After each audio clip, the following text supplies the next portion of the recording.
Hello and welcome, options traders. Well, today is June 1st of 2020, and the markets are off to a little bit of a sluggish start, down about 100 points.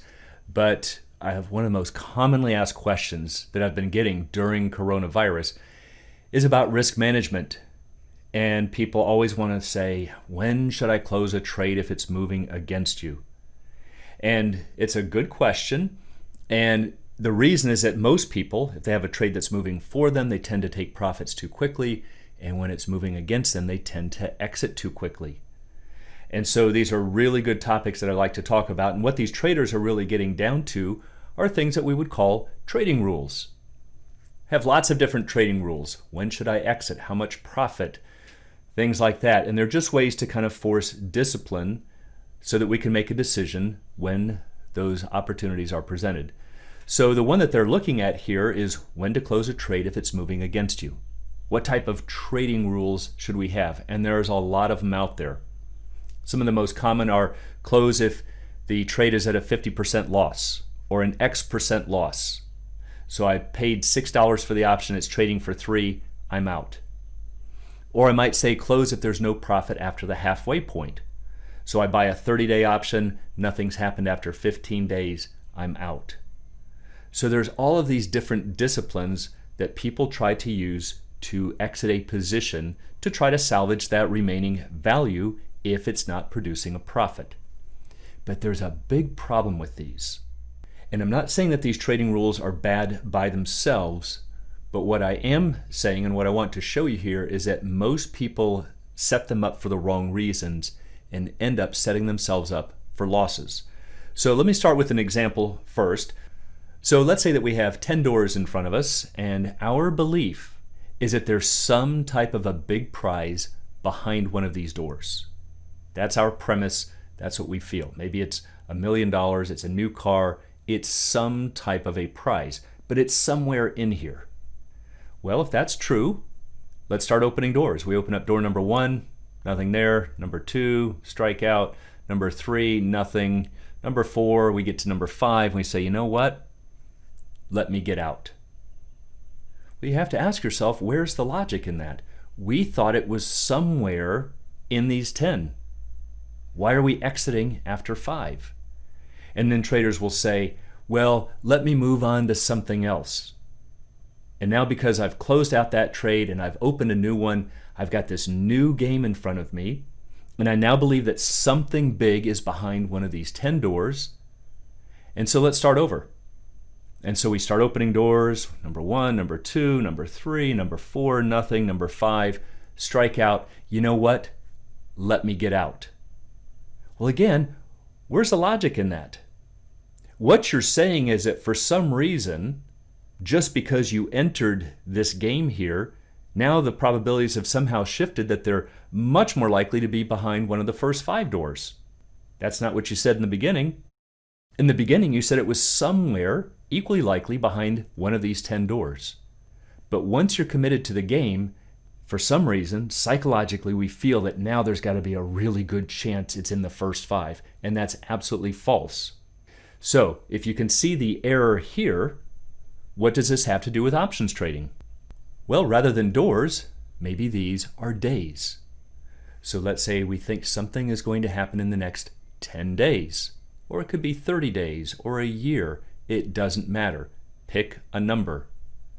But your premise is that something is going to happen in this time span. This is how most people go about setting up their trades. So I think the stock is going to make a big move up or a big move down, or there's going to be some type of a reaction to some economic indicators, or the Fed's going to speak, or something is going to happen in this time frame. So we buy this option. Nothing happens after the first day, the second, the third, the fourth, the fifth, and we go, you know what? Let me get out. Well, again, why? Our belief was that it's somewhere in these 10 days, this big prize that we're looking for. But now we want to bail after the first 5. Again, somehow believing that just because we've purchased this option, that now the probabilities have to be highly shifted to the first half of the option's life. Well, think about it. If this is true, if it makes sense that you should get out after 5 days, what should you have done in the beginning? Should have bought a 5-day option. And so now your premise is that something big is going to happen in this time frame. Day number 1 goes by, number 2 goes by, number 3, we go, you know what? Let me get out. Well, if that's true, maybe you should have bought a 3-day option. So do you see where this is going? At some point, you have to take risk. You have to let these play out. And this is why it's so important when you're setting up your strategies that you have all of these considerations up front. Now, sometimes traders get an idea and they'll say, hey, I think the stock will make this move in 30 days, so let me buy a 60-day option. And that way I can allow it to play out for the full 30 days. This is better, and this is why I always advocate buying more time than necessary for this very reason. It allows us to have this full time frame go by. But now let's say you fall back on a trading rule where you want to get out if the option loses 50% of its value. Well, where does that happen? Where does an option lose half of its value? I've talked about this in a previous video, and for the at-the-money option, that will happen when 25% of the time remains, which means you have to let 75% of that time go by. And chances are, if you thought you only needed 30 days, but you had to fork over the bigger price tag for the 60-day option, you're probably not going to want to ride it out for 75% of the time. So again, part of what I'm trying to show you is that unless you're incorporating all of these ideas and the risk management and everything up front, you're really going to end up with conflicting goals. And that's just setting yourself up for failure. So what should you do? This is why I always go back to the idea of hedging positions. This is why it's so critical. The setup is the key, because hedging allows you to hold on to positions while managing the risk.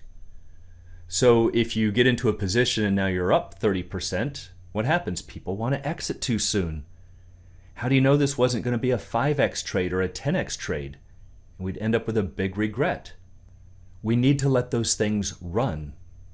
Well, how do you do this when we're so fearful of losing money? That's just how humans are wired. We just don't want to lose money. And as soon as we see that option moving against us, we want to exit. But if you're setting up your positions with hedging in mind, and I've got lots of videos in here on different types of hedges, and again, why it's so important, and I will continue to post more in the future, but right now I just want you to get the idea that it's the setup. And you need to set up with this idea of hedging your positions, not with let me get out just because something hasn't happened in the first half of the option's life. So what I want you to do is ask yourself, are you considering these things? Are you setting up to manage the risk? And if you're not, you're setting up for failure. If you'd like to learn more about the art and science of options trading, please check out the Alpha Trader course in Strategy Lab at optionsa2z.com. Also, please join us on the Facebook trading group, Options A to Z, and you can find a link in the description below.